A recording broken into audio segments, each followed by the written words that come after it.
আসসালামু আলাইকুম। যারা এই মুহূর্তে রেসিপিটি দেখছেন তাদের সবাইকে আন্তরিক অভিনন্দন জানিয়ে শুরু করছি আজকের রেসিপি। আজকে আপনাদের সাথে মাছ দিয়ে দুর্দান্ত স্বাদের একটি রেসিপি শেয়ার করব। বিশ্বাস করুন, বাচ্চা থেকে বড় সবাই কিন্তু রেসিপিটি অনেক পছন্দ করবে। এটাকে একবার বানিয়ে নিলে এক বেলাতেই সবাই এটাকে সাবার করে দিবে, এতটাই দুর্দান্ত হয়, মজা হয় খেতে। আশা করছি রেসিপিটি আপনাদের ভালো লাগবে। এখানে চুলায় একটা সসপ্যান বসিয়ে মাছগুলো আমি দিয়ে দিলাম, তবে মাছগুলো আমি অবশ্যই ভালোভাবে ধুয়ে পানি ঝরিয়ে নিয়েছিলাম। এবার আমি মাছগুলোকে সিদ্ধ করে নিব। তো মাছগুলোকে আমি এখানে কোনো মশলা ব্যবহার না করে পানিতে এভাবে আমি সবগুলো মাছ সিদ্ধ করে নিব। সিদ্ধ করা হয়ে গেলে এবার আমি মাছগুলোকে এভাবে তুলে নিব। তুলে নেওয়ার পর কিছুটা ঠান্ডা করে নিব। ঠান্ডা হলে আমি মাছগুলোকে কাটা ছাড়িয়ে নিব। তো আমি সবগুলো মাছ তুলে নিলাম। তুলে নিয়ে আমি এবার ঠান্ডা হওয়া পর্যন্ত অপেক্ষা করব।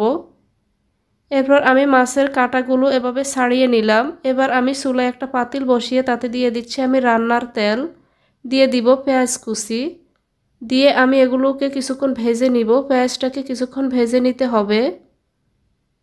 পেঁয়াজগুলো ভেজে নেওয়ার পর এবার আমি এতে কিছু মশলা অ্যাড করব। দিয়ে দিচ্ছি আমি কাঁচামরিচ কুচি, আদা বাটা, দিয়ে দিব রসুন বাটা, দিয়ে আবারও এগুলোকে আমি একটু মিশিয়ে নিচ্ছি।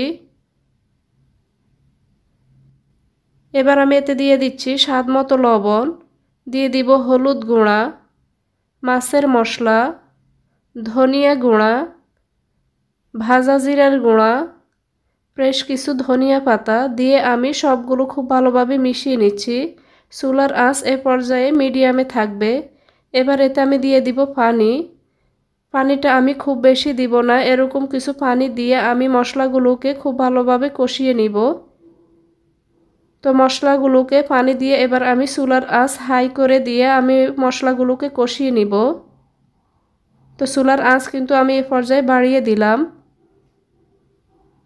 তো আপনারা দুর্দান্ত স্বাদের এই রেসিপিটি খুব সহজে এভাবে তৈরি করে নিতে পারবেন, অসম্ভব মজার হয় খেতে। এবার আমি মাছগুলো দিয়ে দিচ্ছি। যখন তেলটা এভাবে উপরে একটু ভেসে আসবে তখন বুঝতে হবে যে মশলাগুলো কষানো হয়ে গেছে। তো মাছগুলো দিয়ে কিছুক্ষণ পর নেড়ে ছেড়ে আমি এগুলোকে রান্না করে নিব।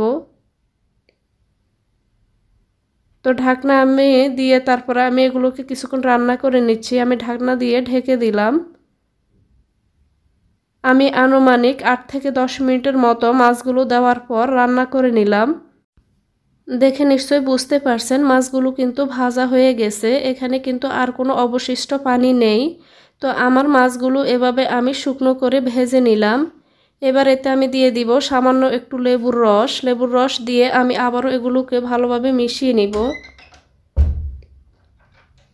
তো লেবুর রসটা দিয়ে আমি আবারও এগুলোকে মিশিয়ে নিচ্ছি। মিশিয়ে নেওয়ার পর এ পর্যায়ে আমি চুলার আঁচটা বন্ধ করে দিব। আমার মাছগুলোর ভর্তা তৈরি করা হয়ে গেছে।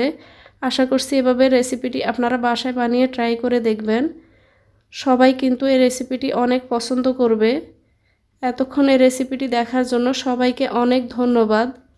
আল্লাহর কাছে সবার সুস্থতা ও মঙ্গল কামনা করে আজ এখানেই বিদায় নিচ্ছি।